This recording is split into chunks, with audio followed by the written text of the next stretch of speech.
Ty historické události, které tehdy panovaly v Evropě, bylo obsazení Československa a to byla šokující zpráva pro všechny země tady v centrální Evropě a po celém světě. A já jsem byl tehdy na cestě po Itálii, to bylo po Pražském jaru, a když jsme se vraceli do České republiky a slyšel jsem, že se zavírá hranice, že ještě je poslední šance prostě se vrátit, jo, tak jsem se rozhodl se nevrátit. Prostě neměl jsem žádnou perspektivu, čekalo na mě tam vězení, byl jsem v podmínce, tak jsem zůstal, odhodlal jsem se k emigraci a netrvalo dlouho, potom bylo to velmi harmonický, tenhle celý průběh. Já jsem chtěl hned studovat. Vydělal jsem si peníze a podal jsem žádost na Akademii výtvarných umění v Düsseldorfu, což byla taková věhlasná akademie, moderní akademie v Evropě. A tam jsem poslal mapu a byl jsem přijat. Já jsem studoval na této velmi liberální akademii asi 4 roky. To bylo velmi zajímavé, protože to bylo něco nového. A jak Beuys anebo Richter, to byli oba dva konceptualisté, ti pracovali úplně jinak, ale protože byli liberální, tak já jsem se přiklonil k malování. Já jsem to chtěl dělat, tak jsem začal kopírovat starý mistry a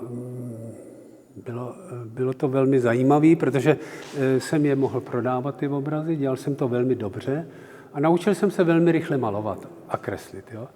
A přičemž jsem také cestoval do Spojených států, do Mexika, po celé Evropě, tak to bylo jako dobrý. Tak jsem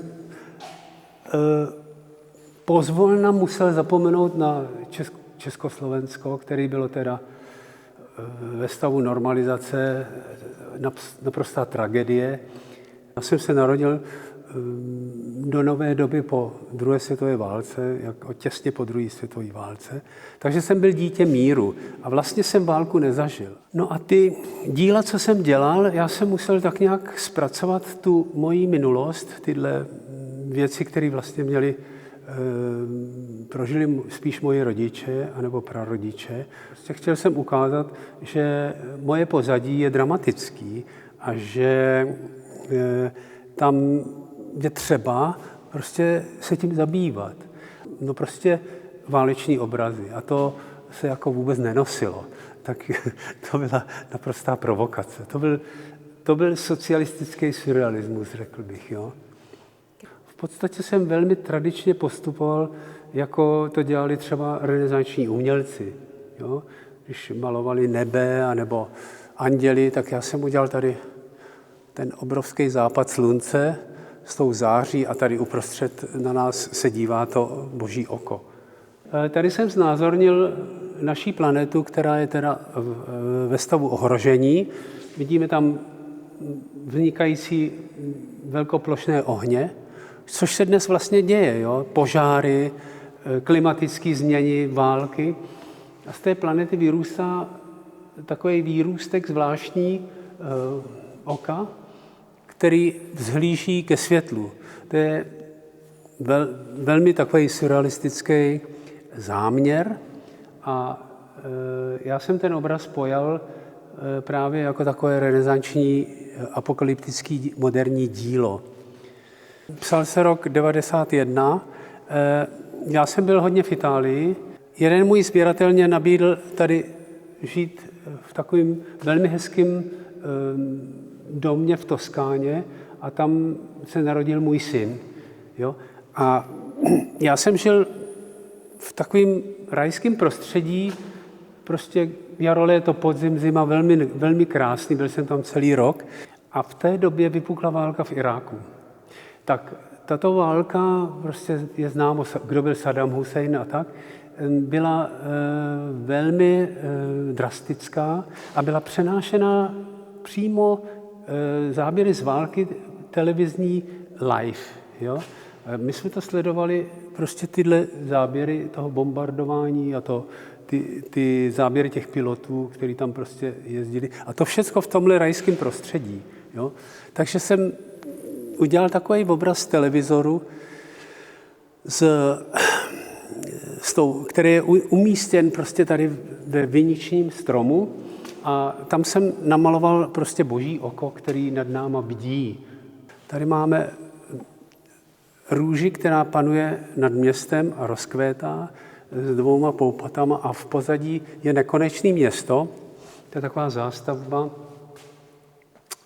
našeho moderního světa, který je perspektivně prostě pokrývá celý ten horizont a za tou růží je taková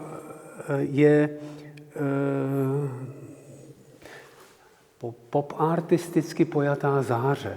Jo? A ta růže, ta symbolizuje nějak lásku a je na ní vidět, že to je takový symbol prostě toho dobra. Jo?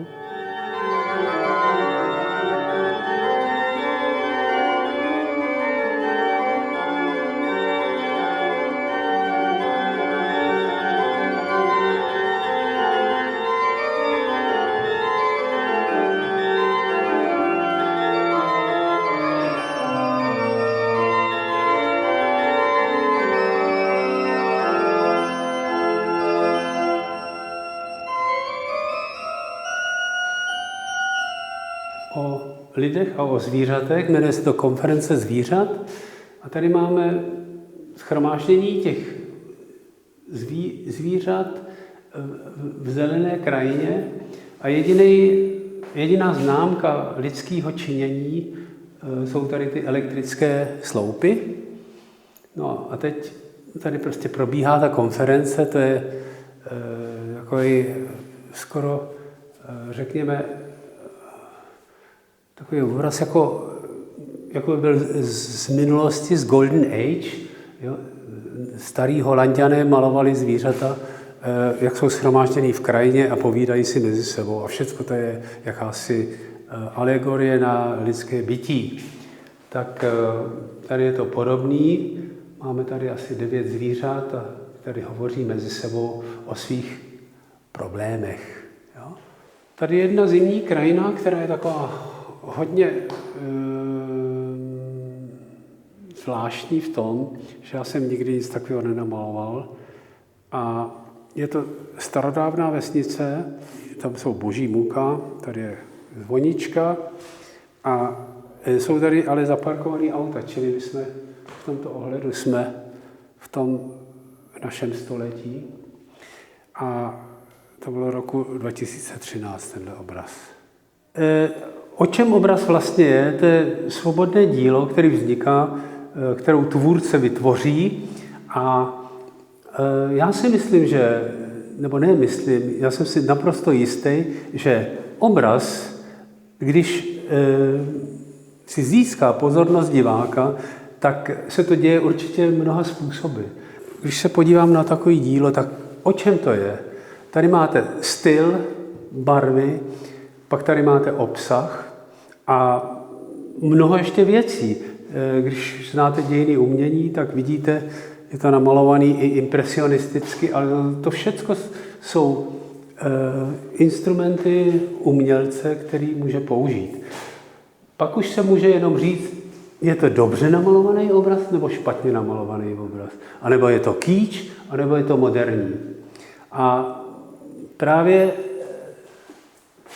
ty obrazy jsou sporný v tom, že někteří lidé by mohli říct, no jo, ale to je kýč. Jo?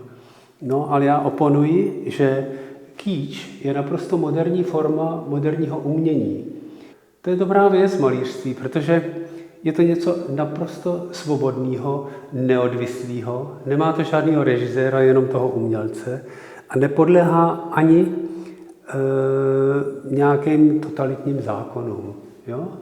To je o osvobození se a o definování svého vlastního snu a představy. Perfekt. Dobrý? Perfekt.